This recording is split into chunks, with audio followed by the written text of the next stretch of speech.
Okay, so welcome everyone to today's Zoom meeting for A Course in Miracles with Keith Facebook group. Let me change my screen view so I'll know who hasn't turned off their mic and we can give out to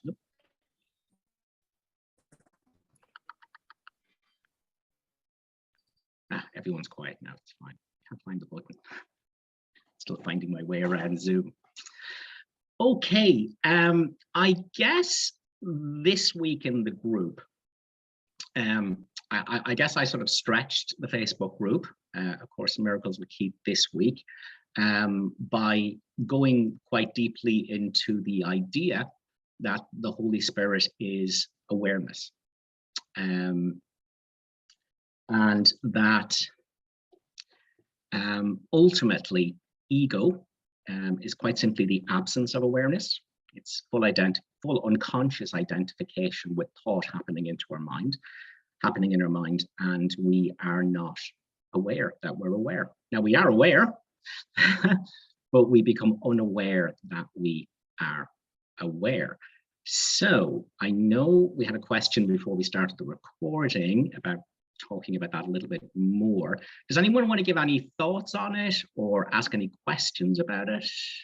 Raise your hand if you do. No questions yet.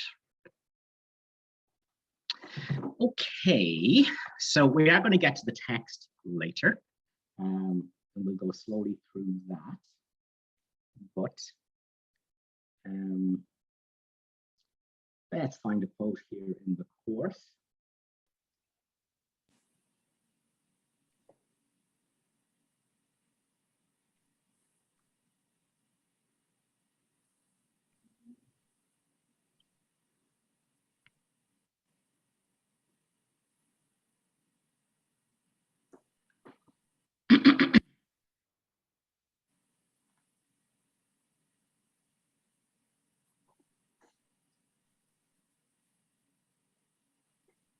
Okay, so here's a quote. The revelation that the Father and the Son are one will come in time to every mind. Now, again, revelation means to reveal what's already there. It's not establishing it, it's showing what's already true. So it will be revealed to every mind. Yet is that time determined by the mind itself, not taught. The time is already set. It appears to be quite arbitrary, yet there is no step along the road that anyone takes but by chance. It has already been taken by him, although he has not yet embarked on it. For time but seems to go in one direction, but we undertake a journey that is already over. Yet it seems to have a future still unknown to us. Time is a trick, a sleight of hand, a vast illusion in which figures come and go as if by magic. Yet there is a plan behind appearances that does not change. The script is written. When experience will come to end your doubting has been set. For we but see the journey from the point at which it ended, looking back on it, imagining we make it once again, reviewing mentally what has gone by. So we talked about this in the group, but just to recap, what that's saying to us is we as awareness, pure awareness, are outside of time and space, looking at a movie that's already over. And a part of us imagines ourselves in the movie, but we're not in the movie. And the part of us that thinks we are is an illusion. It's a trick of consciousness.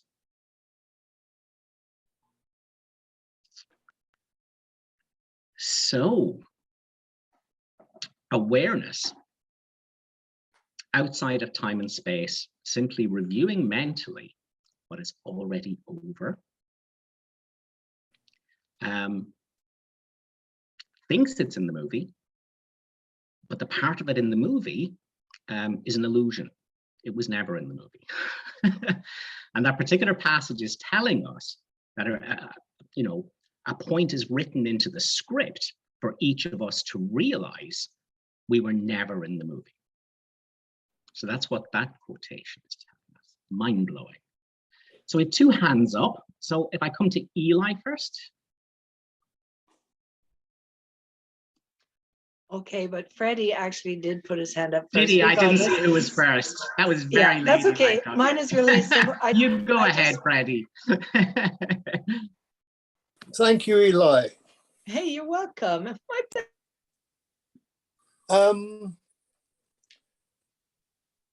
Yes, I'm just digesting what you're talking about so far. Mm-hmm. I know that I'm not the figure in the dream, but I'm the dreamer. And it's this part about the journey that's already over.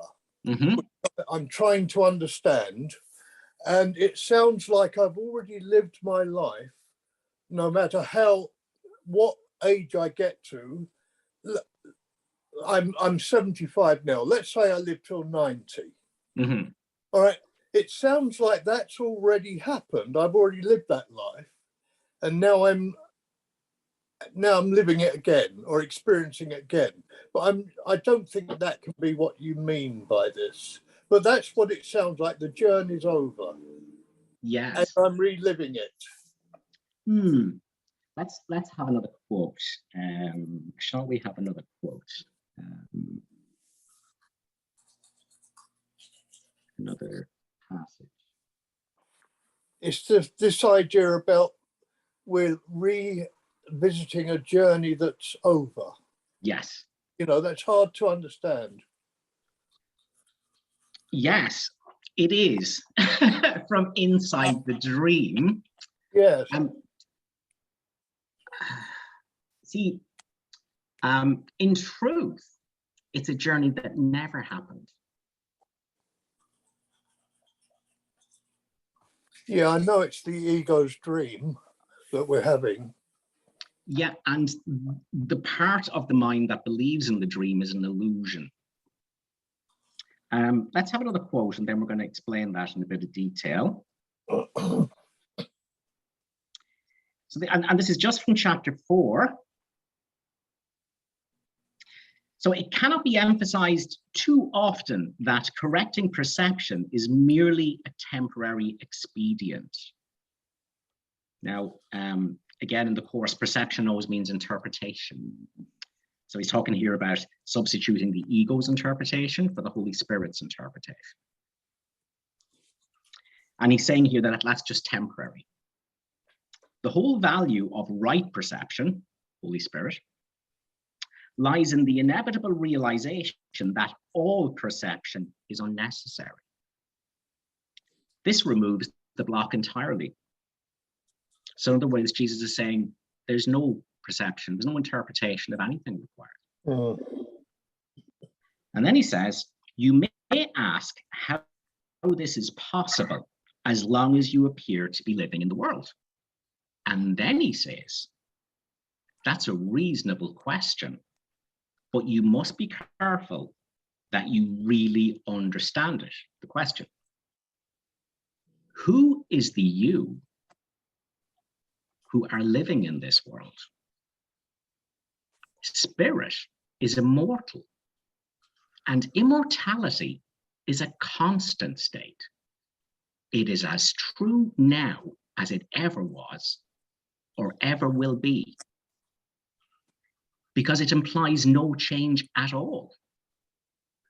It is not a continuum, nor is it understood by being compared to its opposite. Knowledge never involves comparison. That is its main difference from everything else the mind can grasp. So, that's as early as chapter 4 in the text, and Jesus is saying, who is the you that's living in the world? There is no you living in the world. Now, it makes it seem like the ego's journey is like a flight of fancy. Yes, it is. Yeah, it's a trick. it's a trick of consciousness. See, do you know, Freddie, what your next thought is going to be? Oh, no, No.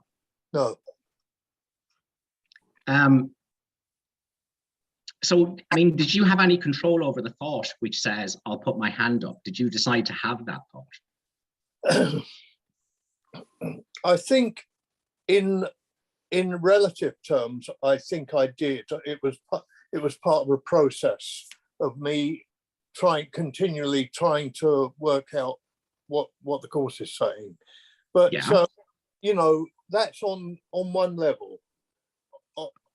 In the relative world, yes, I did think I had some say in the matter, but in the big picture, because I know that this is only the ego's dream, you know. Yes. So if I say to you, can you choose what your next thought is going to be, Freddie? Not really, no. No. So the thought just happens. Yeah. It's a continuum. But but just if we stick with that, so you have no control over what your next thought is, but the thought just happens. Yeah. So where's the thinker?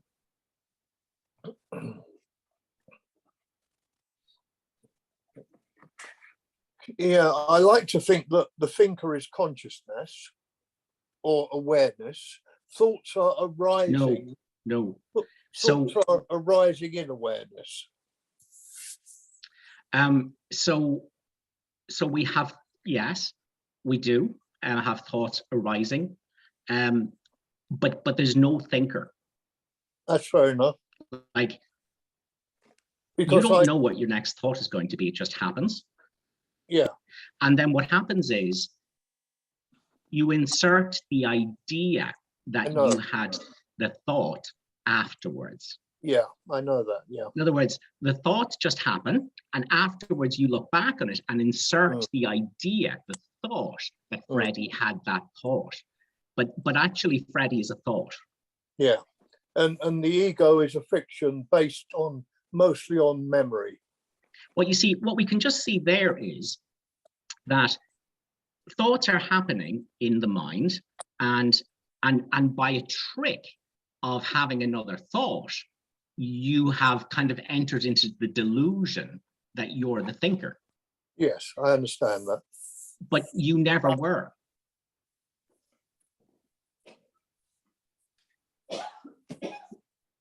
We seem to have got off my question, though. No. So my point there is the idea that there is a Freddie is a delusion of consciousness. Yeah. Right. It's a thought that's inserted in retrospect, which creates the illusion that there was a Freddie having thoughts. Now, my point is, that's what happened in heaven. That's what happened in heaven? Yes. There was a thought of separation, and afterwards, in retrospect, a delusion of consciousness which makes it seem like it happened, like it was experienced, but it never was. Okay, so I think you're suggesting that the dream, although it seems quite real, it never really happened. Correct. Correct. So On, Jesus tells us in level one, it never really happened. In reality, it never happened. In reality, yeah. And this level two, where it does seem to be happening,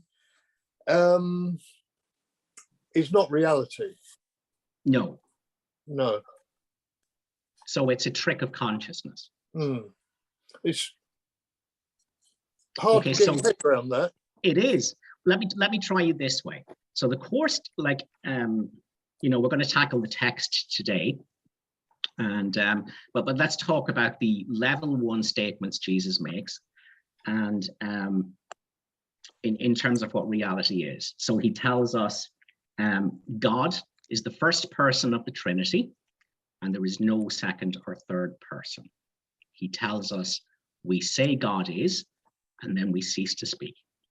And he tells us that In heaven, there is nowhere where the Father begins and the Son, sorry, where the Father ends and the Son begins as something apart from him.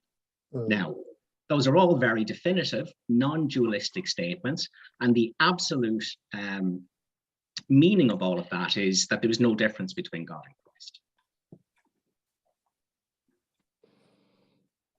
Christ. God creates by extending himself. Now, so that's all that's going on. That's actually all that's happening. Jesus is telling us that's what heaven is, and nothing has changed. Not one note in heaven's symphony was missed. That is all that's happening.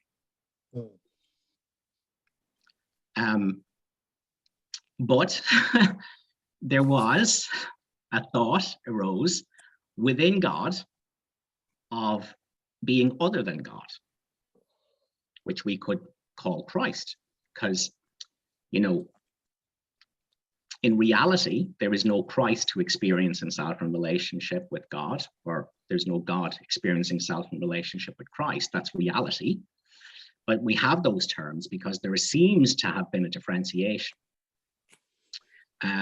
where Christ experiences himself in relationship with God. But again, you know, there is no two-ness in oneness. So heaven is perfect oneness. That's what heaven is. Perfect oneness. There's no two-ness in oneness. And so, you know, there is this idea, what would it be like being separate from God? You know, what would it be like if there was an opposite to God, an opposite to oneness? And as soon as the question was asked, it was answered. And the answer was, God has no opposite.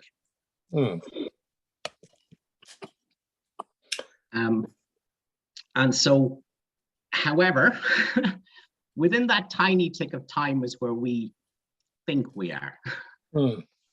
Within that, you know, that space between what would it be like if there was an opposite to God? What would it be like if I could be different than God or separate from God?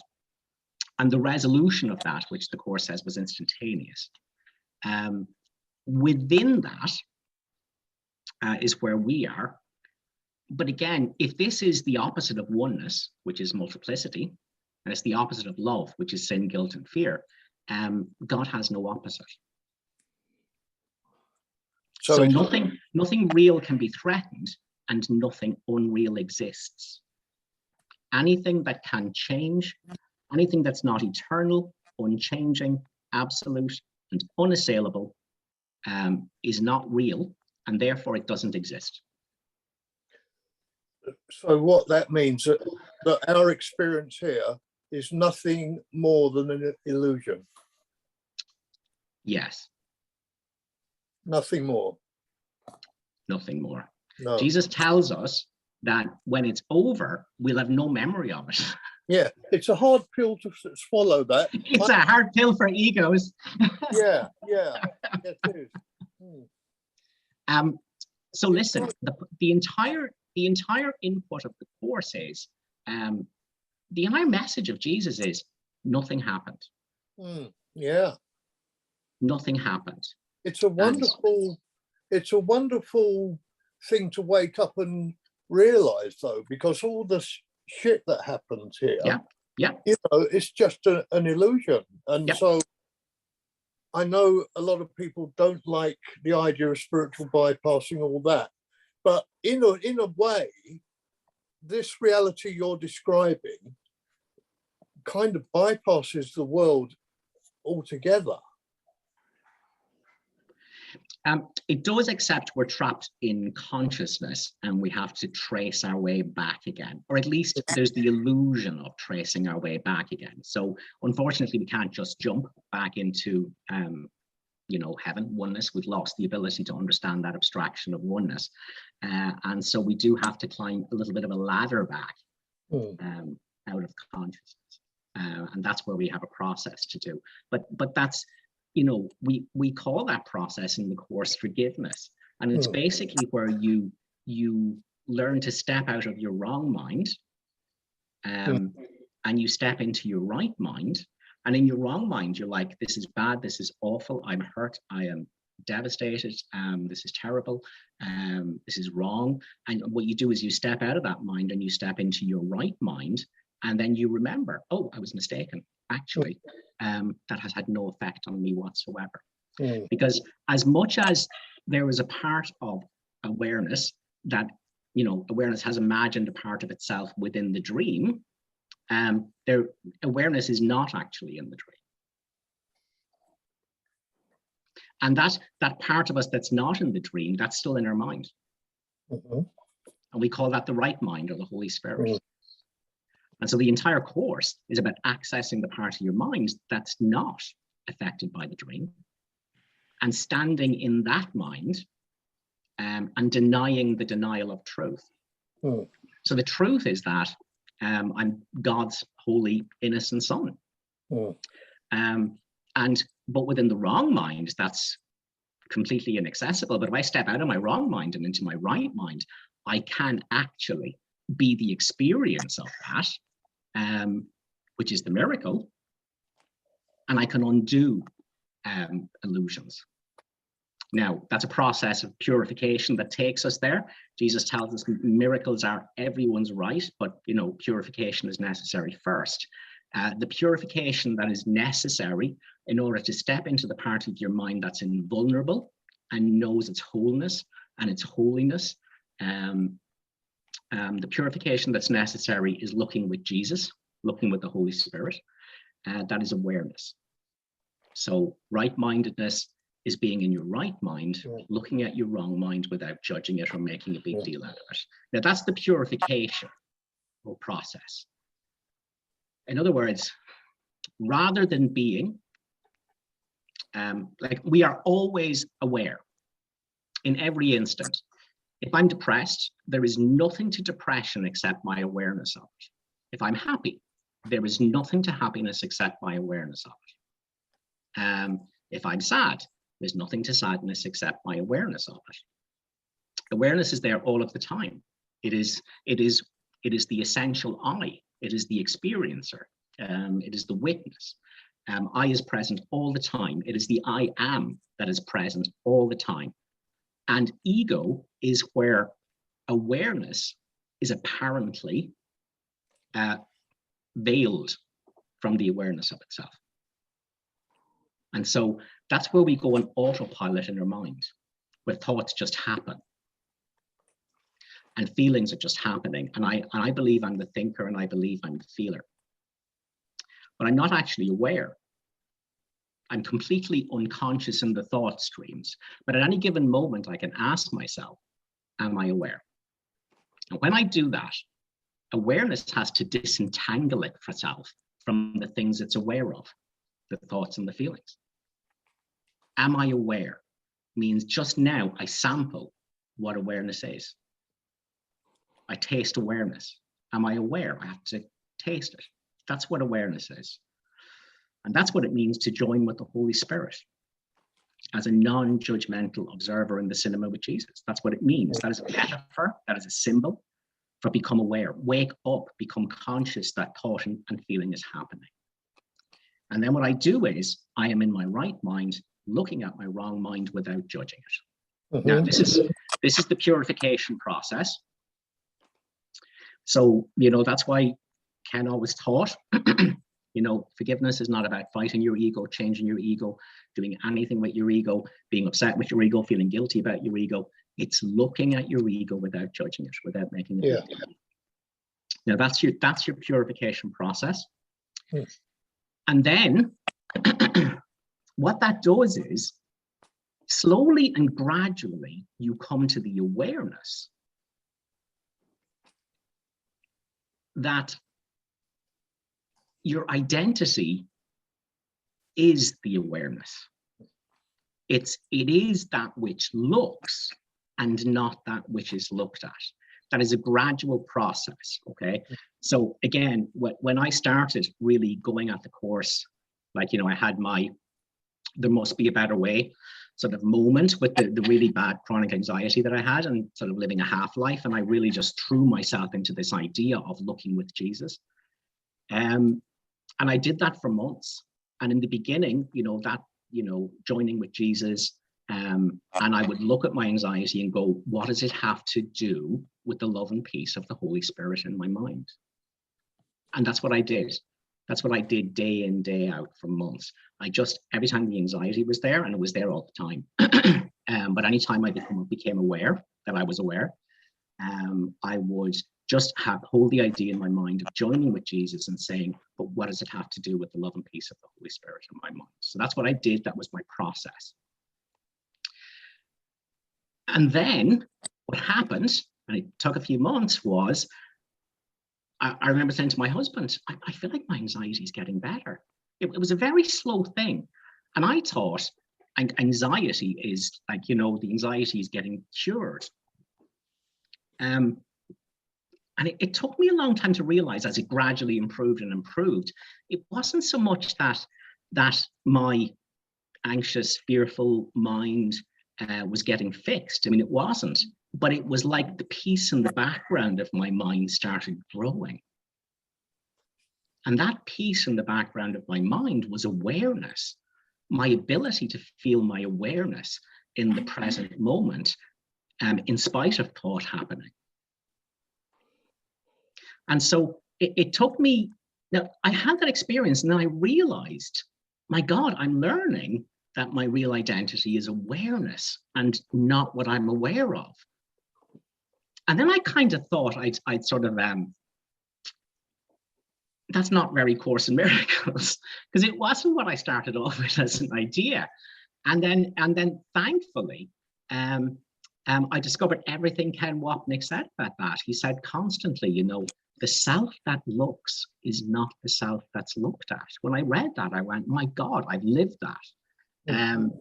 And he even talked about, this looking starts to disengage what you are from the ego. So there's a separation that's gradually happening between the part that looks and the part that's looked at. The right mind looking at the wrong mind. There's a disengaging. There's a differentiation that becomes more profound and easier to spot. And then what I realized was that was like a purification process, and really that's just realizing that what I am is not the ego, and I can be the observer of the ego. I can hold an alternative identity in my right mind to the wrong mind that I spent my whole life in. And then it really started to twig with me what the miracle is and what the holy instant is. Because once you have that sense of that awareness, and it becomes more profound, and it's a space in your mind, regardless of what your wrong mind is doing, what you can do in a situation is you can say, am I aware? And I can be aware of anger happening. But then, so this is like stepping back out of the movie into the cinema with Jesus. But then you can turn your back on the movie and be aware of itself.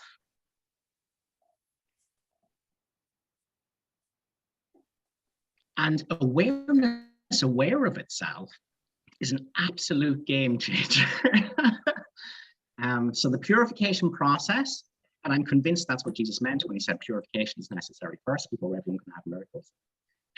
You look with Jesus. Ken was blue in the face saying, don't do anything else. You look with Jesus. Look without making a big deal out of it. Don't judge, blah, blah, blah. That was its entire, mission, to teach people about looking. But then there comes a point where you realize that part of you that looks with Jesus is an identity in and of itself. And it's something that you can hold in your mind, even as thought happens and ego happens. And it can be there all the time. And I worked that from like 5% of the time, doing that with Jesus, up to about 30% of the time doing that with Jesus. And then, but once I started having those moments of awareness, aware of itself, independent of what it thought it was aware of a moment ago, that's the game changer. That's the holy instant, because in that is love revealing itself, is joy revealing itself. And then this is what the miracle will be. That's the purification done. Now I experience anger. All I do is go, am I aware? Step back and be that awareness, and then be that awareness aware of itself, and realize that awareness is never angry. The awareness of anger is the exact same awareness that's aware of happiness. Awareness is never actually colored by what it's aware of, unless it's unconscious, unless awareness isn't aware of itself. And so that's the purification process of taking us to a point where we can be awareness aware of itself and its wholeness and its holiness. And that's the real joining with the Holy Spirit. So that was a very long answer. Does that kind of make sense, Freddie? Yeah, it makes a lot of sense. Good. Good. Eli. There's one thing I wanted to say that Sure. Freddie. I think that there is awareness as ego, but the problem is when there's identification as ego, identification with the thoughts and the emotion. That's what the problem is. It's not that there's no awareness at all. It's just that we're identified with the body and with the processes with the body. Yeah. I mean, you couldn't not be aware, could you? No, you can't. No, you see, we are always aware, Freddie. That's the key thing. Yeah, right? that's right. We have to be. We are always aware. The problem is we're not aware of our awareness. Right. And we're identified as the body and the yes. thoughts. So you see, so awareness is I am. It's the freedom from concepts, freedom from all concepts. It is merely I am. And then there is the delusion that I am can become I am this and I am that. Yeah. But that delusion's only possible if awareness isn't aware of itself. Yeah. Awareness has to be oblivious to itself in order to be. I am has to be oblivious to itself in order to become I am this or I am that. And so that's the point. Now, so the thing is, I am never becomes anything. That's why the separation never happens. I am can't become anything. It is simply I am. And so as true as that is in heaven, that's also true in what we're talking about now. I am sad is a delusion of I am becoming sad because I am is oblivious to the fact that it is I am. Awareness has become identified with sadness, and that has happened because awareness is apparently veiled from itself. Thanks very much, Keith. Yeah, I know this is tricky stuff. I hope I explained it well. I didn't make it more complicated. No, I'm loving it. Thank you. Good. Eli, go ahead. I must say I'm loving it too. Thanks Good. so much for that explanation. It really, wow. Anyway, my question was really simple. I wondered if you would mind when you quote something from the Course in Miracles book, would you tell us where it is? I did find the last one from chapter 4 that you quoted. So that's all. Just if you would. No problem. I can do that. Where Eli, you're at. no problem. Brian. We like to follow along, especially when Fair we enough, rewatch fair and then enough, we can. enough. I'll do that, I promise. Brian, knock yourself out. Thank you. Hello. Hey, Brian. Can you guys hear me? Yeah. Okay. It kind of seems like there's an intellectual deficit. Like there's an unconscious belief that I have that needs to be dislodged in order to experience ego death, so to speak. And I feel like for the past, I don't know, years, I'm waiting for that one sentence, that one line that's just going to dislodge that unconscious belief, but I'm just not seeming to find it. And I guess to put it in a question, is it an intellectual deficit? No. It's a click, Brian. It's a click you got to get, right? And the problem is that you, as Brian, want to know what it's like to be the right mind. Does that make sense? Okay, but the thing is, you, Brian, are the wrong mind. The wrong mind can't know the right mind. Yeah. Okay, so to be very clear, that we have we talk about the ego and we talk about the Holy Spirit. You see, in the beginning, when we read the Course, we think Jesus is saying, you, Brian, can choose between the ego or the Holy Spirit. That's not what Jesus is saying at all. What Jesus is saying is there is a decision-making part of your mind that can choose to be Brian and thoughts and feelings, but it can just as easily choose not to be Brian. So enlightenment is a bit of a misnomer. There's no such thing as enlightenment because, you know, there's no Brian to be enlightened. What there is the truth that has always been true, and that's temporarily veiled from you because you think you're Brian. Mm-hmm. So enlightenment doesn't happen to Brian, and it's not something that's for Brian or that Brian does. It is awareness is aware of itself, revealing that it was never Brian. So can you see what the challenge is? Yeah, but there's still something that I need to do, you know, like trace myself back to. There's one thing you need to do, it's to realize that the part of your mind that can watch Brian and his thoughts and feelings without judging them isn't Brian. Mm-hmm. Okay, Brian is an ego. Brian can only label and judge and categorize and interpret. That is all Brian can do. Brian is completely incapable of looking anything without judgment. Yeah.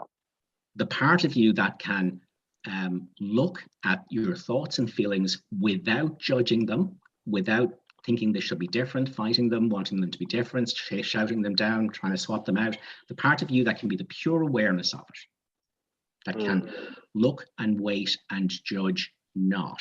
That part of your mind that can do that isn't Brian. Mm-hmm. And so that's what we do.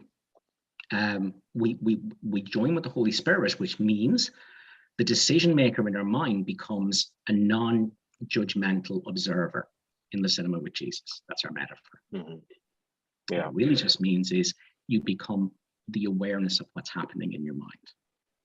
So are you saying to me then, Brian, that you haven't had the experience of being a non-judgmental witness? It comes and goes, I would say. No, okay. So it's been there. You do know what it is to have that non-judgmental awareness. Okay, put all your attention for the rest of your life on that. That's it. Yeah, you lay it out so simply. And I was on Facebook on your page saying why A Course in Miracles goes so deep into concepts and variations and, you know, variations on themes, and Wapnick, I've been a Wapnick follower for so long, and he delves into the theory so much, and it's like, why is it so drawn out? And I feel like it almost becomes like intellectual masturbation for me, and I'm getting lost in the words and not actually experiencing the practice. And what you're saying can be laid out in a 5-page pamphlet, but why is the book so big? And I feel like I've been wasting my time delving into the theory for these years. I think, look, I think there's a few answers to that, Brian.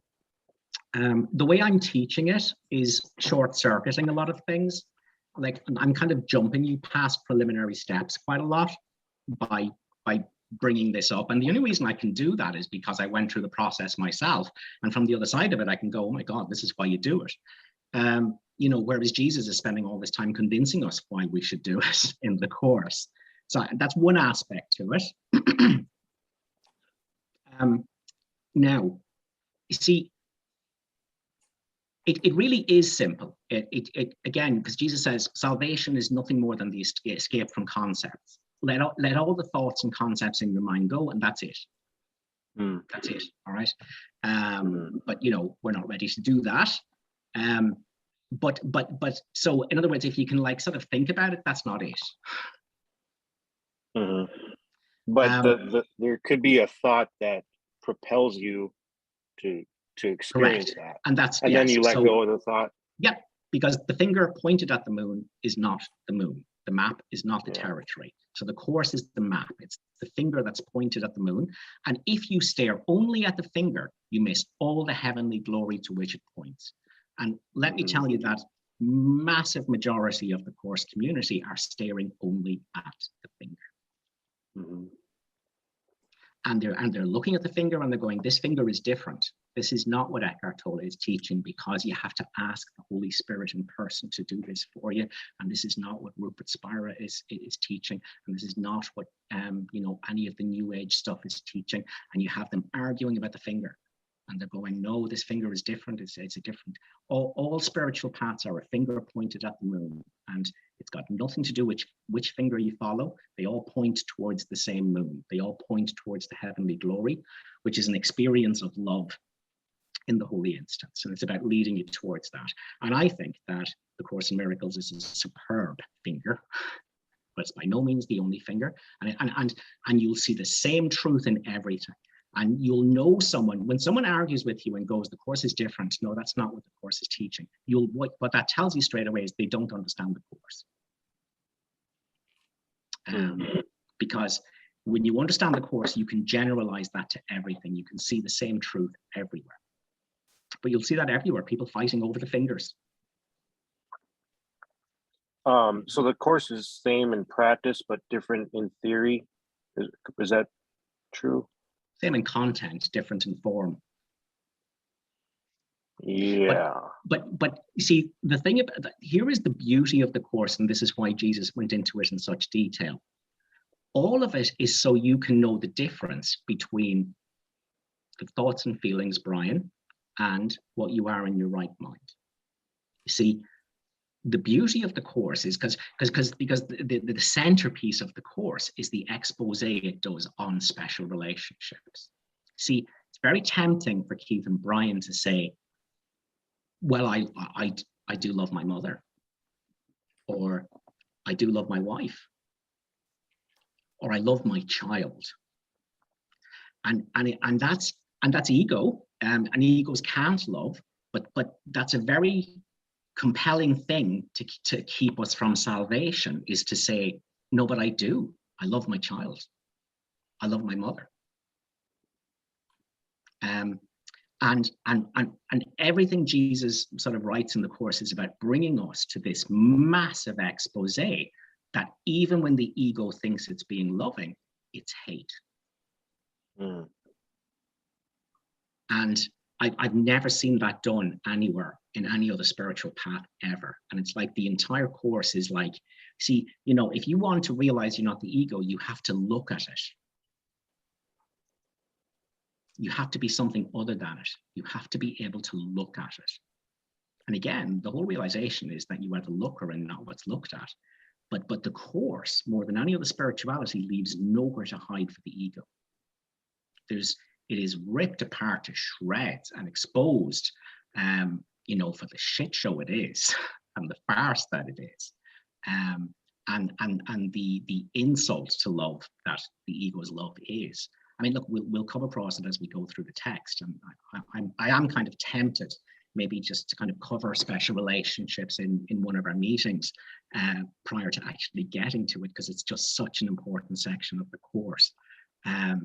In terms of our interactions within it, and to me that is just superb in the Course. So do I think there's anything in the Course that could have been left out? No. On one level. I mean, on another level, if you've read the Course enough, you realize that it's pretty much just, it's not really like a straight line where he gives you information. It's like a kind of a spiral where he like says something, and then he's really just saying the same thing, but adding a little bit to it. And he's just repeating himself constantly and constantly and constantly and constantly. And again, like, I mean, the whole thing can just simply be broken down into nothing real can be threatened, nothing unreal exists. There's no order of difficulty in miracles. There's no hierarchy of illusions. What's true is true, and what's false is, and it was always thus and always thus will be. I mean, that's pretty much the message. But he goes into massive detail in it, and he shows us what to look at. And that's the advantage of it, because like I say, more than any other spiritual path, like, I mean, it's gobsmacking the way just he exposes ego and ego love and ego special relationships and ego special love and hate relationships. It's just stunning as an exposition. And the whole thing leads up towards that. So we can look at that in ourselves and realize that that's not what I am. But we have to look at it first. Does that make sense? So does the ego persist, but instead now there's like a detached observation of it? But the ego is an illusion. It's like I was saying to Freddie there, where we think we are the thinker, but actually the thinker is a thought that's inserted after the thoughts in retrospect, looking backwards to say, oh, actually, yeah, I thought that, but we didn't. Thought is happening, but there's no actual thinker. And so it's kind of like the same thing. Like, you see, Jesus tells us at no point in time does the ego actually exist at all. At no point in time does it have a reality. But it seems to. See, again, thoughts and feelings are happening, and awareness becomes mixed. I am, pure awareness, becomes mixed with I am the sadness. I am the personification of the sadness. And it can only happen because awareness is temporarily veiled from awareness of itself. Okay, so what we are is pure awareness. I am. And the reason Jesus says and uses throughout the course the fact that we've fallen into a sleep or that we're dreaming is because I am has forgotten its I am and become deluded into thinking it is I am something. And that belief that I am is something can only be sustained by I am not realizing it's I am. So awareness, pure awareness, which is uncolored by anything, it is the pure knowing of everything, has become mixed with I am sad, I am a person, I am this, I am that. And that delusion can only be maintained as long as awareness isn't aware of itself. That's the sleep. That's the sleep. So when Jesus is talking about the dream and everything else and knowing we're dreaming and that, we need to wake up and, be aware of dreaming, that's what he's talking about. I am needs to realize it's I am, and it's always been I am. Awareness needs to realize it is awareness and it's already whole and complete. That's just been veiled from it by believing it's I am this and I am that. So Holy Spirit is I am. That's the part of us that's outside time and space, reviewing mentally what's already over. Okay, and I am this, I am that is ego. The part of us that imagines it's in the movie, but we're not, because that part is imaginary. Does that make sense? Yeah, for a while I felt like I had to choose the thoughts. Like there's the thought system of the ego and the thought system of the Holy Spirit. I need to notice when I'm thinking along the lines of the ego and substitute those thoughts with Holy Spirit thoughts. But that you're making it even more simple than that. I don't need to choose thoughts and prioritize thoughts. I just need to be aware that I am aware. Yeah. I think I so get we do confused have the Holy between Spirit the thought path system. and the... Go ahead. Yeah. So let me compose my thoughts here for a moment.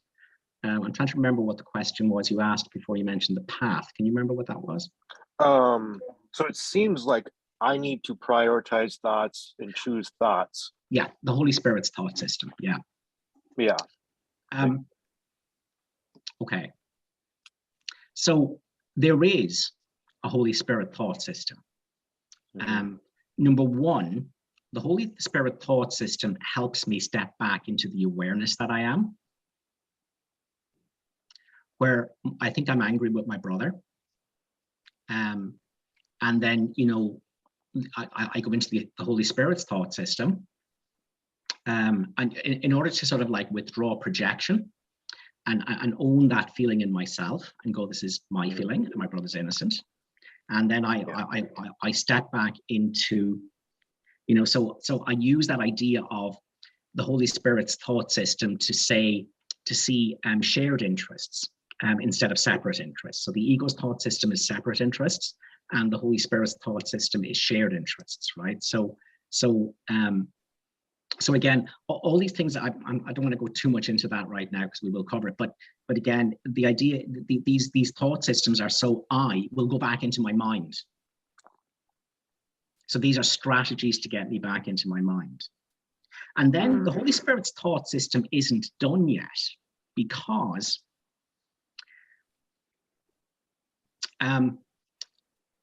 even though I know I'm awareness, and eventually come to the realization that, you know, I'm not the voice in my head, and I'm not my ego actions or thoughts or feelings or anything like that.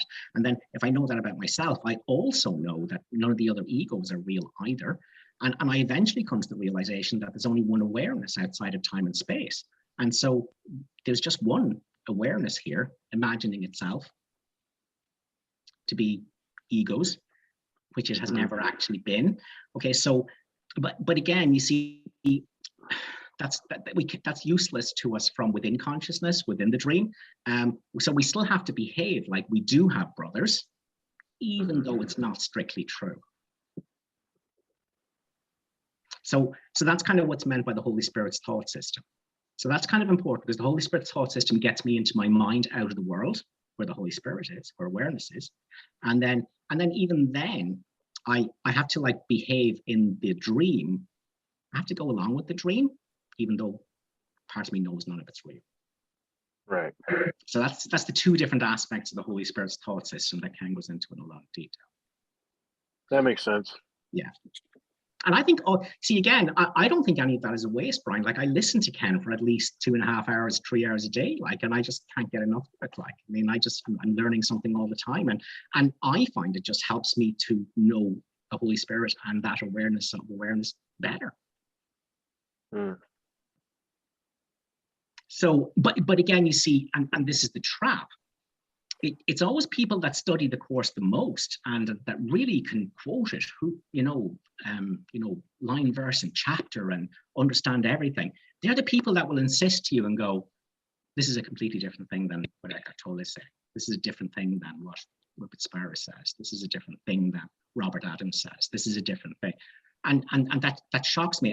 But it goes to the heart of what you're saying, which by, the ego is very clever. And by studying something as an intellectual pursuit, that keeps me from ever actually doing it. Yeah. And the doing of it is looking with Jesus until eventually I realize I am that which looks and not that which is looked at. Until I know myself as awareness. So Dee, you had a question. Do you want to unmute yourself? Yes, hi, thank you. Hi. So I'm still confused about the script is written. Is it talking about that the ego script is written in that we were given the answer of the Holy Spirit, or is the script that's written what reality is? Neither. Okay. Okay, so the script is written. So a part of God in heaven held a thought. What would it be like if I wasn't God? What if there was an opposite to God? What if I could perceive myself in relation to God? And then it seemed to happen. And then there was 2 options available now. The mind, for the first time, a mind that was never split, a mind that was only one, it was just knowledge. Now there's 2 options for the very first time. Either this is true and I've destroyed oneness, or this is an illusion and I just have to withdraw my belief from it and accept this Holy Spirit solution, this memory that it's not possible. And the decision was taken, to hell with it. Let's go with separateness. Okay. Mhm. Let's give this separateness thing a go. But then the problem was, in the instant that was done, and it was accepted that that is it, heaven is actually destroyed. I have actually usurped God. I have actually murdered God's oneness. I have actually brought heaven to an end. Now suddenly there is massive sin, guilt, and fear. Now the separation hasn't happened. This is a delusion. It's the psychosis. It sort of started off as a kind of like a playing, let's pretend, you know, there's the part of my mind that knows this actually isn't possible, but let me do it anyway. And that seemed harmless until we actually now 100% believe it's done. And now there's all this horrific sin, guilt, and fear. And that's intolerable. And so then you see the mind has taught itself to split, and it's going to keep splitting. And so this sin, guilt, and fear is actually intolerable. And so the mind then splits itself in two and perceives a God out there who's actually the violent, evil, angry, vicious victimizer of me that I need to be afraid of now. Now, this is not God. This is a projection. This is a splitting of the mind again. And then this doesn't solve the problem, because now I have all this terror in my mind that God's going to destroy me. And so, you know, again, the ego comes up with more plans for splitting and delusion. You know, and the next thing is, okay, right, well, God's in your mind. And again, this is the fake God. And so what you need to do is you need to get the hell out of your mind.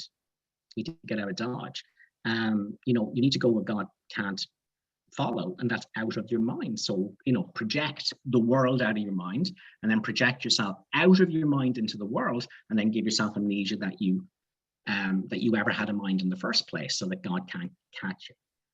And then splinter yourself into trillions of life forms, safety in numbers. You know, it's a bit like thieves being chased by the police. They kind of split up to give themselves the best chance. So we've like splintered ourselves into, like, you know, trillions of life forms here in the world that we think God can't enter because it's outside the mind, but it's never left the mind. The reason he can't enter is because it doesn't exist. And so all that guilt has to go somewhere, Dee, because it won't get, there's a complete unacknowledgement of it in ourselves. And so, you know, that mind splintered itself into trillions of life forms, so everything on earth could experience itself, instead of being the victimizer of God and having that awful fear of punishment. It's scripted for each life form a life where it would be victimized. You know, the cat will be, you know, victimized by the dog. The mouse will be victimized by the cat. You know, and so. And with human beings, well, you know, we split ourselves off, and everyone is just split off parts of the one mind, and everything is designed so that I can see evil outside myself. I can see guilt outside of myself. So the script is written is that, you know, in that one moment where the question was asked, what would it be like to be the opposite of God, or to, you know, be separate from God? In that one instant, every possible permutation of separateness was thought of, and the Holy Spirit's correction was introduced to all of it, and then it was undone.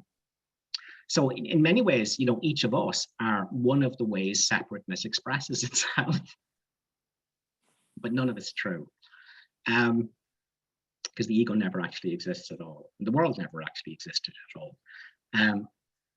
Now, don't want to kind of lose the one train of thought and where I'm trying to go with this stuff, because I know it's complicated and it's easy to lose people.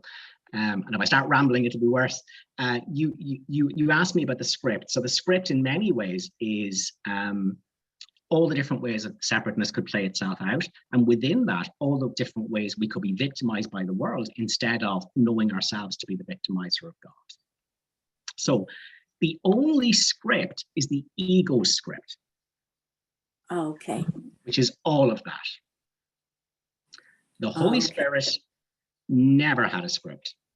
The Holy Spirit script is the ego's script forgiven. So your ego wrote you a script where you would be victimized and unfairly treated, and that you would be horrified and you would see guilt in people outside of yourself instead of in yourself. And the Holy Spirit script is that you undo all of that guilt that you're projecting outside of yourself, because it's your guilt. So if you like, the Holy Spirit turns the tables on the ego, because you have all this, and I say you, but we're all just splinters of one hologram. We have all this guilt inside of us. And the ego's solution was, see it outside of yourself. So don't acknowledge it in yourself. And now I cannot fix it. There's no way to go back to God, because I can't see the guilt in myself. But the ego said, put it out into the world, see it in everyone else. And then the Holy Spirit solution is, aha, your guilt is outside of you. Forgive it out there, and you've forgiven it in yourself. And that's the atonement. Thank you. So the Course tells us, Jesus was a man who saw Christ in all his brothers and remembered God. So that's the Holy Spirit's atonement. We have put our own sins onto everyone else in the world. And the Holy Spirit's atonement is see only the face of Christ in everyone. And then you've undone your own guilt out there in other people. So from what you're saying, thank you, first of all, that was fabulous. Is this whole world the script? This whole world that isn't, this whole unreality world then is the script. But it's not just the world, it's also the thoughts and feelings in your mind. But the world comes from that. So this whole world that I've made up is the script that I want to be, that I'm projecting, that I'm the unreal me. Yeah, but that I'm projecting onto the world. Yeah.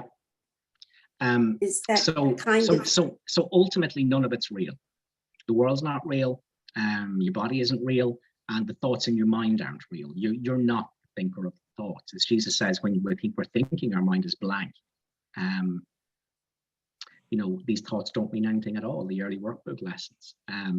So ultimately thought is happening, but there's no thinker in there. That's just a movie. So what you are as awareness outside of time and space is watching a movie, and part of that awareness imagines it's in the movie, but it's not, because the part that thinks it's in the movie is an illusion.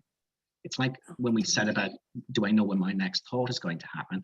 And we don't, thought just happens, but afterwards we create a thought that I was there as the thinker, but I never was.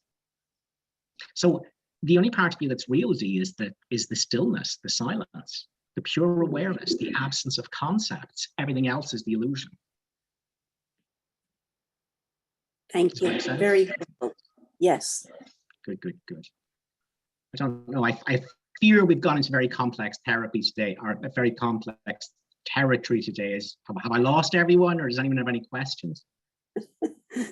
Thank you so much. This is so helpful. And while you are talking, I experience. So this is really, really beautiful. Thank you. Good. Well, I'm glad I haven't lost everyone, because I do think we went a little bit heavy today, but yeah, okay, right. Well, we'll leave that for today. Everyone's welcome to ask questions in the group or whatever else the case may be, or you can PM me a question if you're shy, and then I'll share it anonymously in the group, whatever you want to do. I hope that brought some clarity today. It wasn't really, I didn't intend going into that detail on such complex things, but I hope it's a taster or it makes sense. Shall we have a look at some text? Okay. So let me see.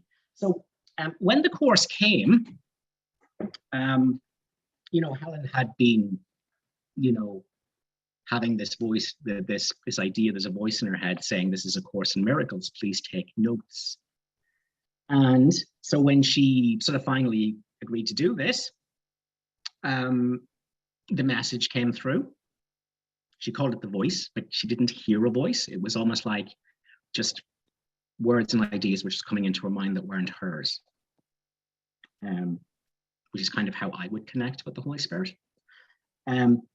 So really when it began, it came straight through and said, the first thing that you need to know about miracles is there's no order of difficulty in miracles.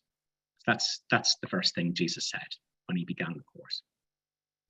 So he went straight into the miracle principles. Now, so we'll come to those maybe next week. But prior to that, there's the very famous introduction to A Course in Miracles, which says,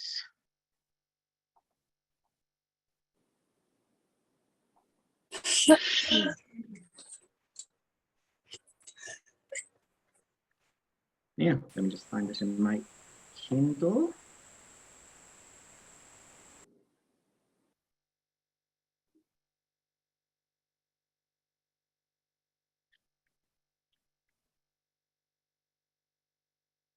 Okay, so the introduction, the very famous one, this is A Course in Miracles. It is a required course.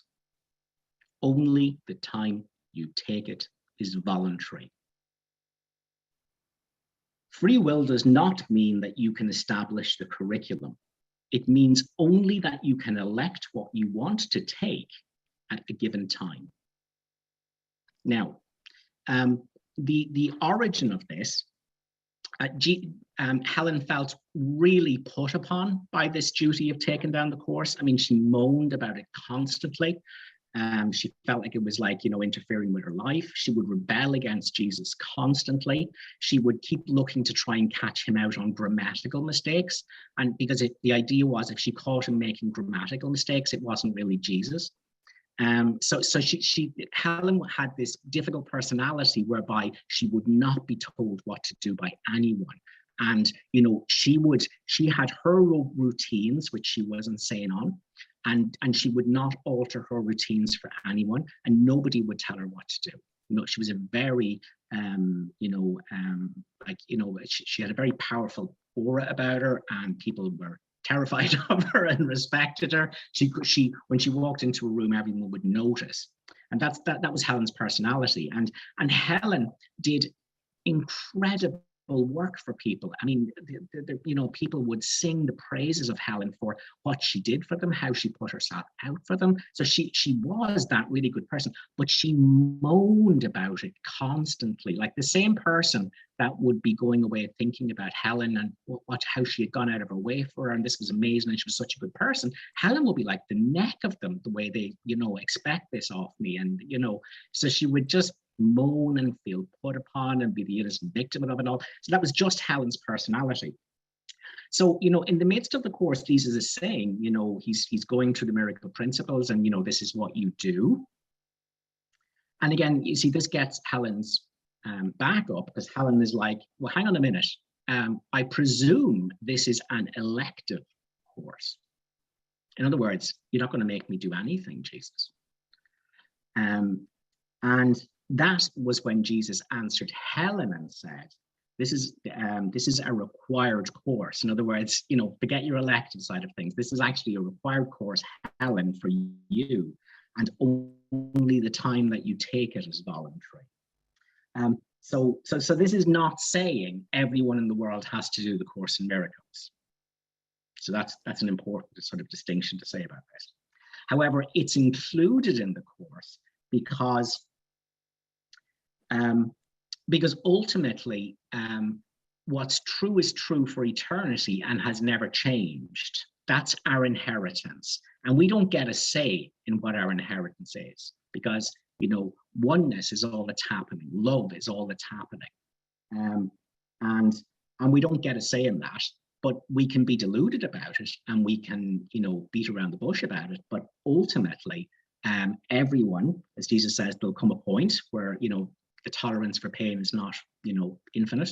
There will come a point of readiness to let it go and accept the truth. And so this is why it's included in the course. So in terms of it is a required course, Ultimately, at some point, we all have to realize that what's true has always been true, and what is false was never true. Only the time you take it as voluntary, we can fart around as an ego for as long as we want. But it doesn't change what's true, and it doesn't change the fact that this world is already over. Time doesn't actually exist. So we can elect the time we take it. The course does not aim at teaching the meaning of love, for that is beyond what can be taught. Okay, so God is love. And there was a question asked, what if I wasn't part of love? What if I could be separate from the love that God is? And so the ego is the opposite to love, because love is only oneness. That's what love is. Love awareness, love aware of itself. Awareness aware of itself. That's what love is. This was an attack on that. So this whole world is a defense against love. The world is a defense against acknowledging the guilt in myself, because I can see it in everyone else. And then the guilt is a defense against the Holy Spirit's correction, which is that only love is real. So you see, we want the guilt, because that means I can still be a separate mind. I can be outside God's oneness. I don't have to be part of his love. I can be me. I can be this voice in my head.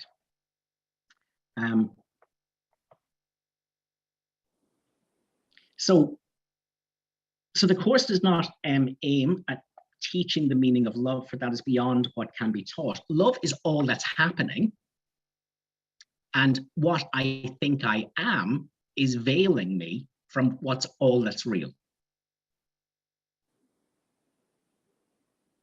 So what I am is love. And that's veiled from me because I think I'm Keith. I think I'm a human. I think I'm male. I think I'm in my 40s. I think I am the voice in my head. So as long as I believe I'm Keith, it's impossible to know love. So that's why Jesus is saying the course is not going to teach the meaning of love, for that's beyond what can be taught. How could it be taught to the very obstacle to the awareness of love's presence? What I am is love, and that's veiled from me because I think I'm Keith.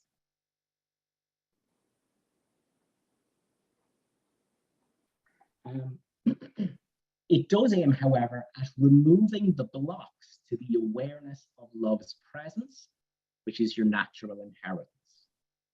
So again, your natural inheritance, it's what you are. You were created in love, by love, to be love. Everything else is your own delusion. None of it's actually happening. So the course can be summed up very simply in this way. Nothing real can be threatened. Nothing unreal exists. Herein lies the peace of God. Unless it's eternal, unchanging, absolute, and unassailable, cannot be attacked, it's not God's creation. Anything that can be threatened, changed, ended, begun, is not what God created, and therefore it doesn't actually exist. So God is, nothing else is.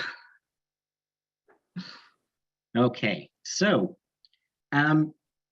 even with that wee bit of an introduction that was inserted afterwards, in terms of Jesus beginning with the miracle principles, people kind of wanted, after the early drafts of the course, they wanted something that gave people an idea what was it about, some way of selling it, some way of promoting it, something that gave people an idea that they could read about and know what the book was about. And so Helen decided, well, she pretty much told Jesus, you can't just like start that way, or we're going to have to do something. So she wrote the the kind of the, what would you call it, the prequel, someone give me a word for it. Let's call it the introduction. Preface, that's the word that wouldn't come to me. Thank you very much. And so Helen wrote that in 3 parts. So she wrote it as how it came, and I'm not going to read that because you can read that, it's just history. And then she wrote what it is, and those 2 sections are written by Helen. The first section, there's the preface, and then how it came. Those 2 are written by herself, and then what it is was written by Jesus. That came as a dictation.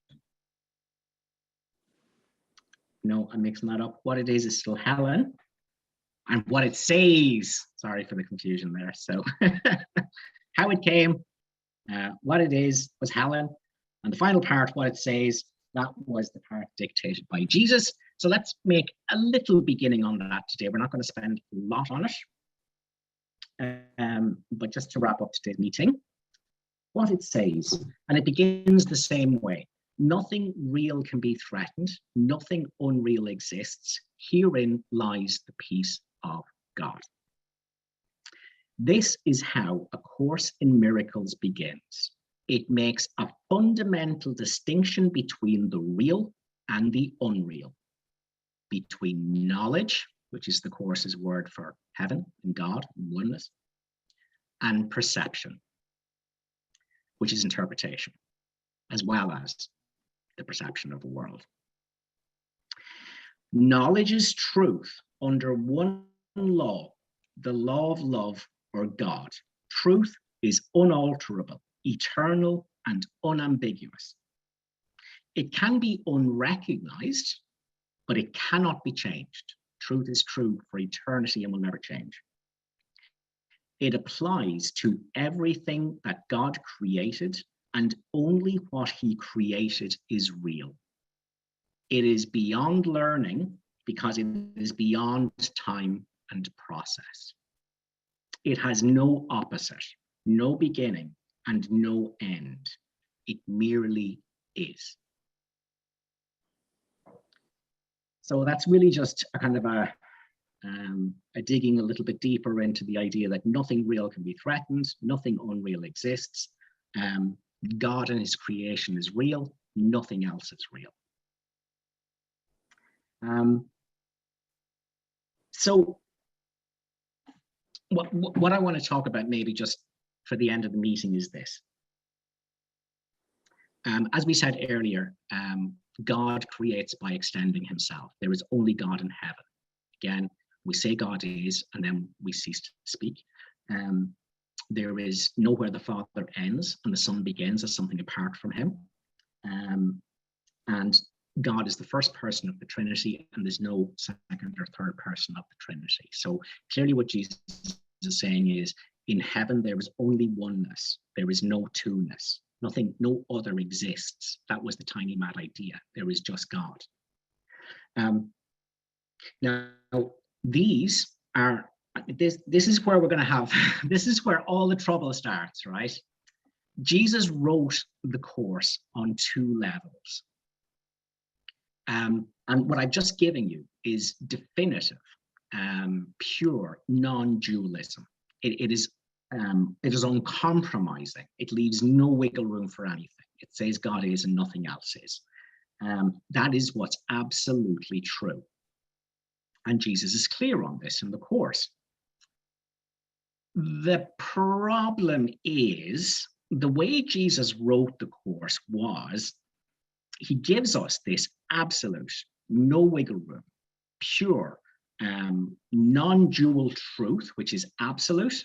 And then what he does is he kind of says, now this is how you could see it from inside the dream. And then he utterly contradicts himself.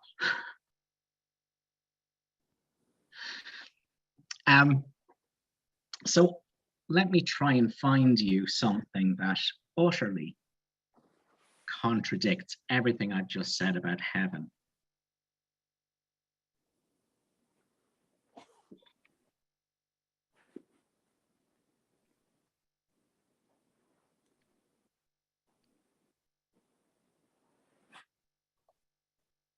Here we go. So this is from chapter 4, and this is what would wreck your head as a course student, right? And this causes all the problems with all the different factions within the course community fighting. Chapter 4, verse 5.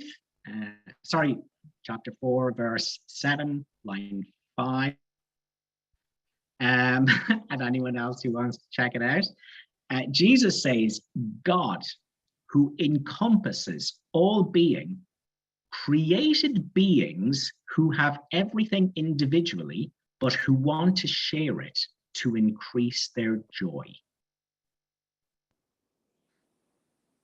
Now, it never fails to like shock the hell out of me when I see really prominent, like respected teachers of the course picking out something like this and going, God created all separate souls, you know, who are like kind of one in God.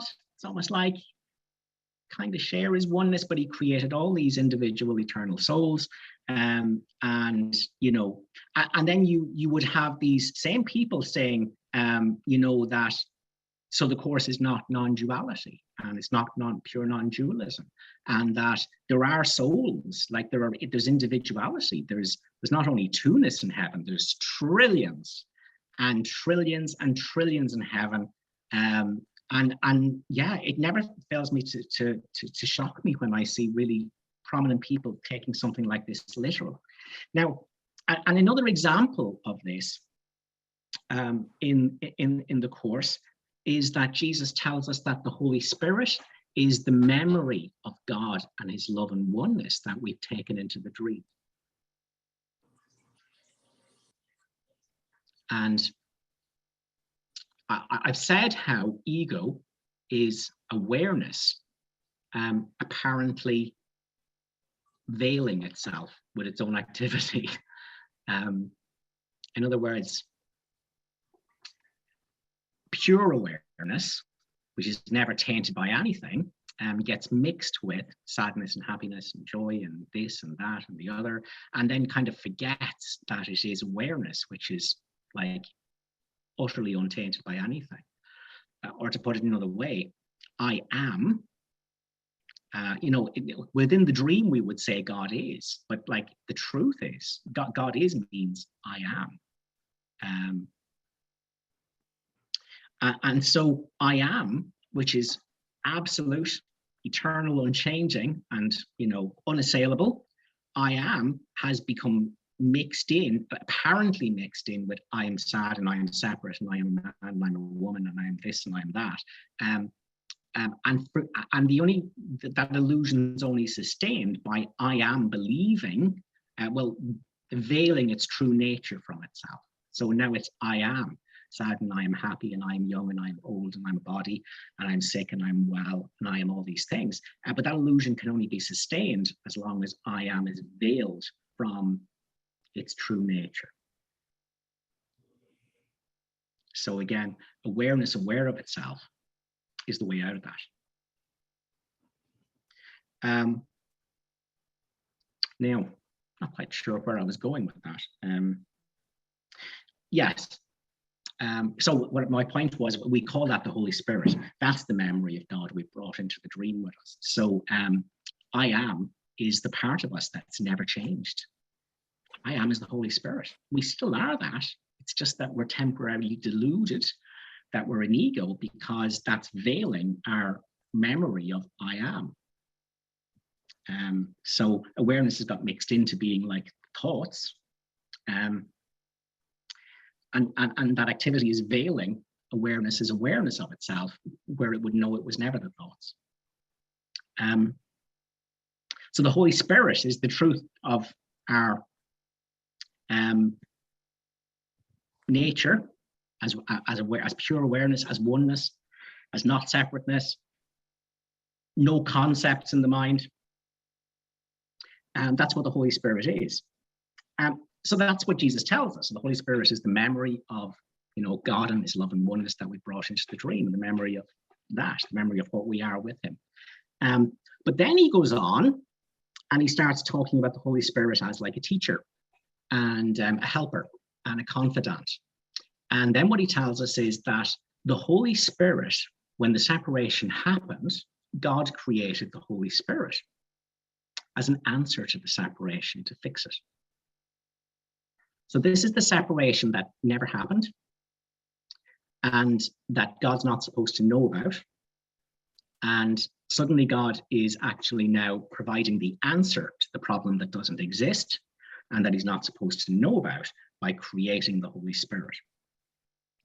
So again, that's an example of Jesus utterly contradicting himself in the Course. Now, so again, we have to be clear when Jesus is making absolute statements of non-duality and when he is saying to you, here's a helpful way of seeing it within the dream. And so even in, this, I'm sure you're aware that in the text, the non-scribe authorized versions of the Course that haven't been edited, it actually says God created the world, which is in complete contravention of the absolute statements of non-duality that Jesus makes in the Course. And, and again, it's been removed as an error, but really we could just see it as Jesus going, here's how you could see it within the dream, because that's what he's doing constantly. He's going, the ego told you that the Holy Spirit is going to, the Holy Spirit is God's general. He's looking for you in your mind to bring you back to heaven so God can murder you and fix oneness. So archetypally, we have that fear of God in our mind. We have that fear. And Jesus is telling us fairy tales. Here's how to see it in a healthy way. The Holy Spirit was sent by God to help you, to wake you up from the dream, rather than the Holy Spirit was sent in to bring me back in chains to God so I can be like damned for all eternity. So Jesus is always going, here's a nice, helpful, right-minded way to understand things whilst you're in the dream. None of it's true anyway. Why don't you see it this way? And that's where all the contradictions in the Course come from. So you'll see all those contradictions in terms of what the Holy Spirit is. And you'll see all those contradictions in terms of God created the world, in terms of,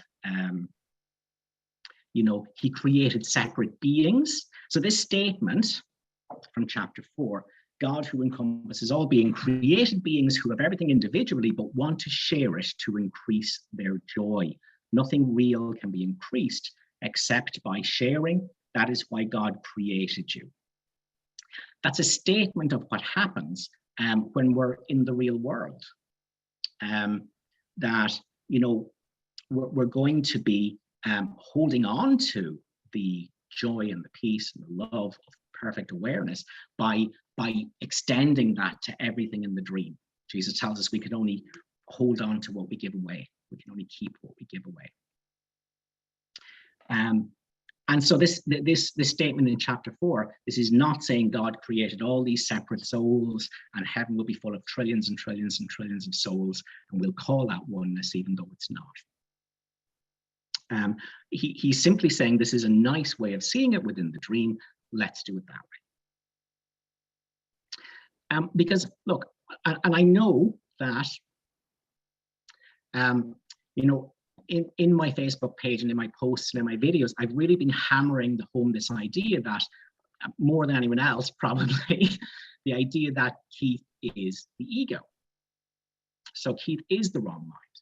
Keith is not, and I want to make sure I'm not kind of like overly scaring people, because I think it's very easy to think that you're being asked to like sort of, delete yourself or like undo yourself or like cease to exist.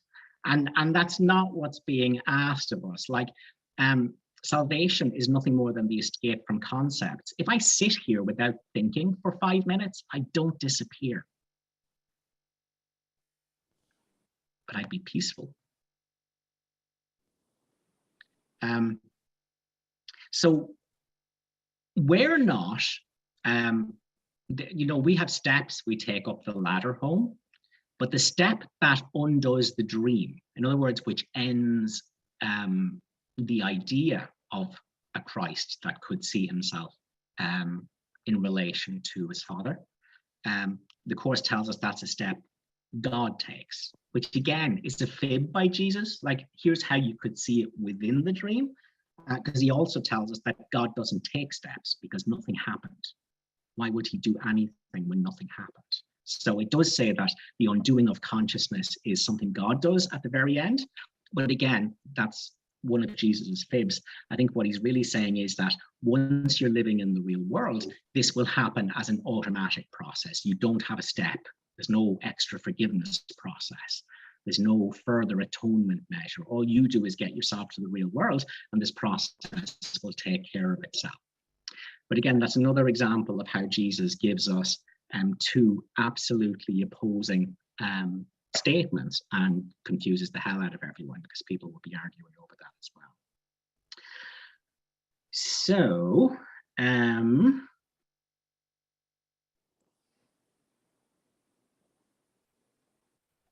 have I finished what I was going to say around that? So what I just like to sort of, our job is to live in the real world, and the real world is not the end of it's not the disappearance of the universe. It's God's job. Well, it's not really. It happens automatically at a certain point in the future. It's the end of consciousness. Our job is not for the world to disappear, the universe to disappear, to stop seeing the universe. That's not our job. Our job is to realize that we're dreaming it. And we do that by knowing that we're awareness, pure awareness, aware of itself, that we are I am, rather than I am this or I am that. So there's no like not existing anymore. The only thing that ceases to be is that there's no longer an identification with thought in the mind. That's not to say that there would not be thought. You couldn't be in the world without certain thought processes, but it means there's no longer the belief that I am the thinker. And so, you know, being in the real world means being a kind of like a egoless within the real world, being a no mind within the split mind. And so, again, you know, I'm always saying to people, you know, Keith is the ego, you know, because Keith is the idea. I'm the thinker and I'm the feeler and I'm the one with the past history and all of that. So when you're in the real world, that's gone. But what's left is the piece that was always in the back of your mind, but that 90% of the time was shouted over by the raucous shrieking of the ego. The wanting and the needing and the clinging and the insisting and the unhappiness and the guilt and the judgment and the fear. All the time, the piece of what I really was in the background as awareness, and it was obscured by the noise and the illusion that I was the thoughts and feelings in my mind, even though I never was. So the real world is exactly the same as this world. The world is not any different. It's the same world. The real world is simply that you are now in the world without identification as being a thinker. There's no compulsive or unconscious thought processes. There's no more interpretation. We allow the world to be exactly what it is with no investment in it being any different whatsoever. We need nothing from it and it can take nothing from us. And all we are is the pure awareness of everything. And in that is the love and the peace of the Holy Spirit, which is awesome. So again, the course is not telling you to get rid of yourself. It's teaching you to realize you're not what you think you are. But ultimately, the only reality is God. But again, the undoing of consciousness to establish God is and nothing else is, that's at the very end of the journey. It's nothing to do with us. That's why Jesus tells us in the course,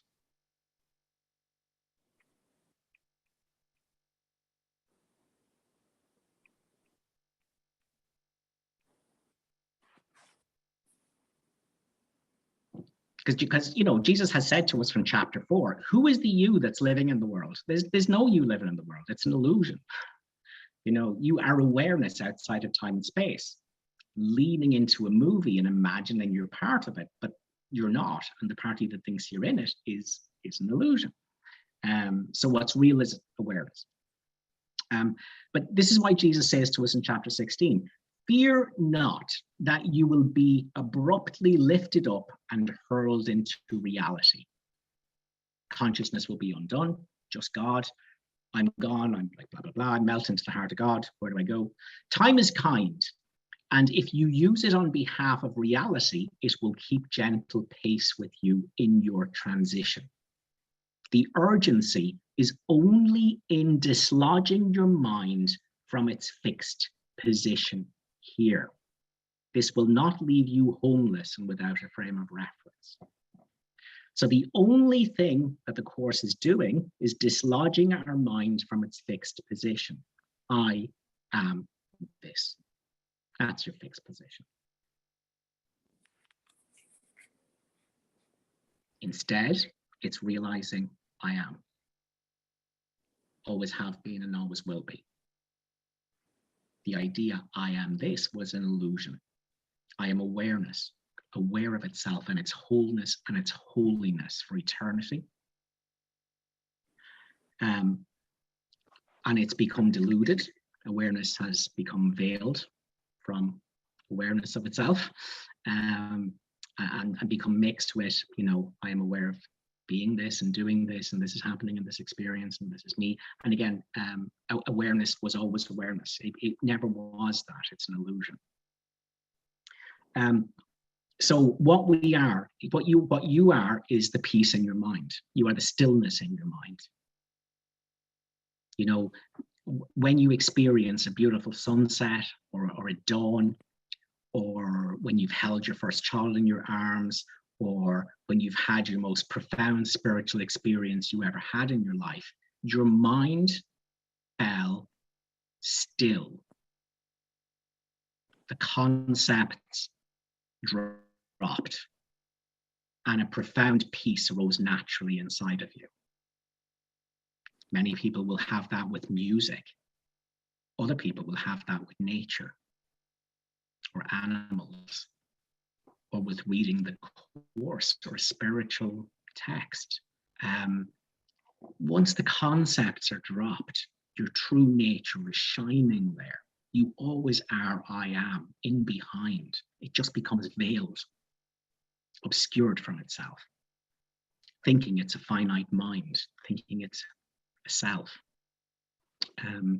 And so again, I just wanted to kind of make clear in today's meeting that, you know, we're not deleting ourselves. What we are is we're losing the idea that we are our thoughts and feelings. We were never our thoughts and feelings. We are the awareness in the background. And so when you're living in the real world and you are egoless within the split mind, that is not going to feel like a new experience. So if we call that enlightenment, that's not going to feel like a new experience at all. It's just what you felt at the most profound moments in your life, feeling that all the time, where your mind is still. And then you would use thought as a tool. So I need to use this piece of machinery. I use thought, but at no point at all would there be a sense of identity in the thinker. That's the difference. And there would not be the compulsive thought going on in the mind all the time. And there would only be love. There would just be awareness of itself and its wholeness and completeness and the love that's there within it. That would be your experience in the real world. But again, I want to stress that would not be a new experience. That would be what has always been in the back of your mind. You know, if you like, that has always been the blue sky. And your thoughts and feelings were the clouds. And every so often your thoughts and feelings, you know, there was a break in them and you had this moment, this perfect clarity, this perfect happiness. But it was nothing to do with your thoughts and feelings. It was the space that revealed your true self and behind that, which is love itself and peace itself, and holiness itself. Okay, hope that makes sense.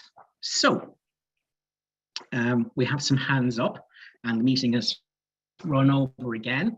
So everyone try and keep your questions brief as possible, and I will try and give as brief an answer as possible. How many do I have to get to? I just have 3.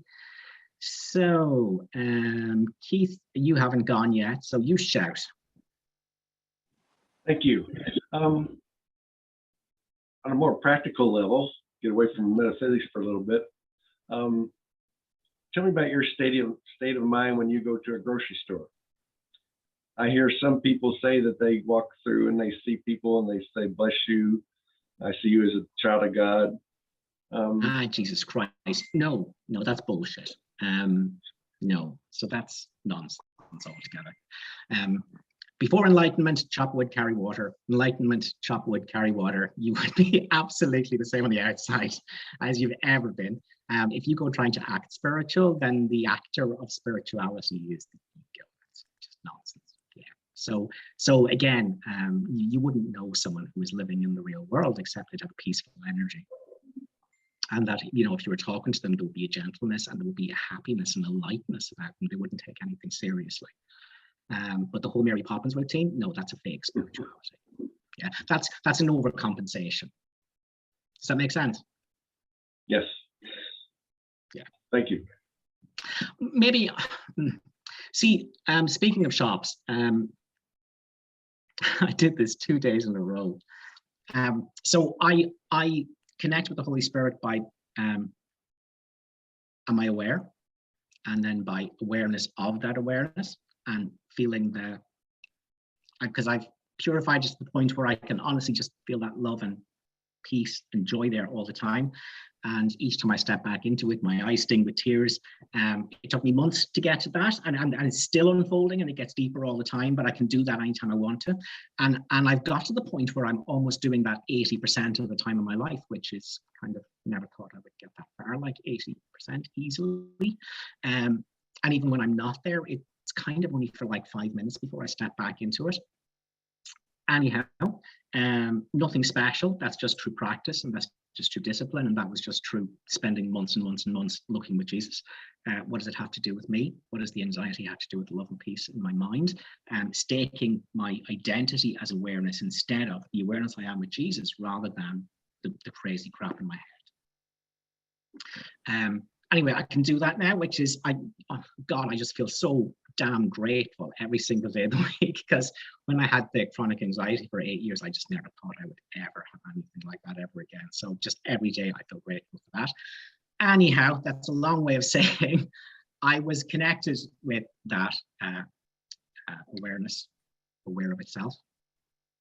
And when I do that, a lot of the time I'm holding a question in my mind in terms of, how do I teach this? Give me a better way of explaining that. And then I'll just let information come into my mind. So a lot of my time is spent doing that. And then sometimes it's not about, which shop should I shop in and all that. That's not it. So it's about understanding the course. It's about understanding the metaphysics. It's about understanding, how do I do forgiveness, and why does this work, and how does that happen? And then just waiting for the information to come into my mind. Anyway, I was doing, and I was just feeling so damn, joyous and happy. And I was crossing the road, and this bicycle, this electric bicycle, flew through the red light in front of me, and sort of like the wind blew my hair as he missed me, and instantly in my mind ran a fantasy which, like, if he had hit me or grazed me, I would have punched him. And I did in my mind, and I felt that hate of that. So 1 minute, there I was in my right mind, and I was just feeling love and peace and happiness. And then this one thing happened, and the hungry dogs of fear had been sent out. I had left that space for a minute of, awareness, aware of itself. And as soon as I did, all that guilt's there, and someone did something, and then this murderous intent was there. Now, I should say, I think I've punched someone once in my life. We won't talk about that, but I love her, not a fighter. Anyhow, the murderousness just simply erupted in the moment. So he was gone, on the bike, but that murderousness were in my mind. I imagined pulling him off the bike and like pumping him if he had hit me, because he had gone through the red lights and people were passing, and how dare we, and you're the guilty one. You look in Jesus, that's the one. You know, he's the one you want to send to hell. Don't come looking at me. I'm the guilt, you know, I'm not the guilty one. And that's what our suffering is for. He's the one. I found another one, God. You know, that's what you're looking for. He's the one you want to smite. He's the one you want to burn for all eternity. So anyway, that happened. So please never think I'm setting myself up as some holy Joe guru with in his right mind all the time. I certainly was not. I went from the joy of awareness aware of itself into murder in like 5 seconds flat, just crossing the road on the way to the shops. However, I was able to be aware of it, aware of that, like instant, like, you know, dis-ease and, you know, anger and everything else. I was able to be aware of it. And then again, to notice that my awareness of the anger wasn't angry. My awareness of the stress wasn't stressed. So I was back to awareness aware of itself. And so that was my wrong mind. That was my unconscious guilt coming up. And by me stepping back into awareness aware of itself, I was able to go, I was mistaken. That didn't take my peace from me. That's how you undo your unconscious guilt when it comes up. When it comes up, you're like, I've lost my peace. How you do that is by stepping back into awareness aware of itself and realizing I was mistaken. My right mind wasn't affected by that one bit. There's still the same love, peace, and joy here. And then you extend that to the person that you were previously planning on murdering. That's your forgiveness process. Hope that answers your question, Keith. So let's take Dee. Thank you. So as oneness, in reality, you know what reality is, non-dual. Sure, in heaven. How Yeah. how did this little tiny crazy mad idea, how could that even be a possibility? Okay, so you're asking me a question and you want me to give you an honest answer, isn't that right? Yep. Yeah. Okay, so but the deal is I got to ask you a question first and you have to give me an honest answer, but you must give me an answer. Is that all right? Sure, I'll play. Why did you murder your husband? Okay, I get it. What is the only answer you can give me to that? It never happened. Correct. Okay, thank you. It didn't. It's a delusion of consciousness. Yeah, it's a delusion of consciousness.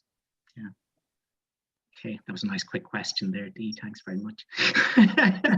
Brian, go for it. 2 quick questions. Yeah. Question 1, has your anxiety diminished or disappeared? And gone. question 2, oh great.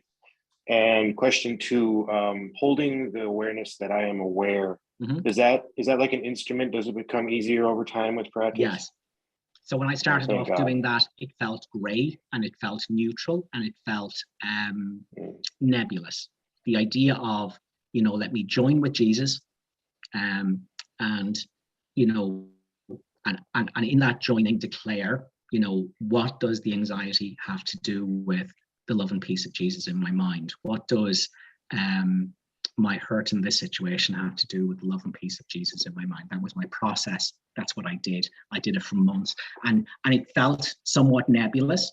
But as I persisted with it, the anxiety didn't stop. The thinking that was creating the anxiety didn't stop. The peace in my mind got deeper and more profound. The parts of my mind that used to be racing were peaceful in the background. And then there was a gradual realization that the part of me looking with Jesus was a different identity, a whole different part of my mind. It was my right mind instead of my wrong mind. And then there was just this realization of, you know, that the awareness that's always there and that is veiled can become aware of itself. And awareness aware of itself, if you just put all your attention on the awareness that's always present for the rest of your life, it will just reveal itself more and more profoundly, because it starts as a very peaceful space, and it starts to reveal itself as love and joy, and it's awesome. So please just stick with it. Do what I did for months, just for the love of God. Everything that's going on in your head, watch it with Jesus and go, what does that have to do with the love and peace of Jesus in my mind? That is all I took. That is what I did. That's what Ken was teaching me, and everything I was reading and listening to Ken. And I just did it, and it worked. And it worked for me. It'll work for everyone. Thank you. And so, Julia, go ahead. Last but not least. Hi, thank you. So, like in the beginning, are you your routines and living your life, and do you kind of like, oh, remember, I'm aware of what I'm doing, and then it seems to get more profound when you see Yes. So what I would say, that really kind of triggers you. Go ahead. Yeah. So Julia, yeah, like I was. Sorry, your internet connection sounds a little bit dodgy. So I'm going to extrapolate there a little, and I'm going to assume a certain amount of what you're asking, and I'm going to say it this way: wake up. That's it. We're asleep. Thought and feelings are happening, and we're not aware of thought and feeling happening. We think we're the thoughts and the feelings. All you're asked to do is become awake, become aware that thought and feeling is happening. And that's all you're asked to do in your life. So really, all throughout the day, ask yourself, am I aware? I am aware thought and feeling is happening, or am I unconscious? Am I not aware of awareness? In every given moment, in every scenario, awareness is always present. There is nothing to sadness except the awareness of it, nothing to happiness except the awareness of it, nothing to joy except the awareness of it. The whole problem is we're not aware, we're aware. We are lost in the thought stream. Thoughts carry us into unconsciousness, which is ego. And so the only thing we want to do is become aware. And being aware, watching thoughts and feeling happening, that's what the Course means by joining with Jesus, joining with the Holy Spirit. It's not about fighting your ego or changing your ego or trying to, shout it down or anything like that, or feel guilty about it. I mean, no matter what the hell you're doing, just do it with awareness. Watch it with Jesus and the Holy Spirit without judgment. That's it. No matter what you're doing, no matter who you're in the middle of a fight with, maybe you don't want to stop. For the love of God, just be aware of thoughts and feelings and anger happening. That's it. That's it. That's all you're asked to do. And I think, that's why we have the miracle definition that says,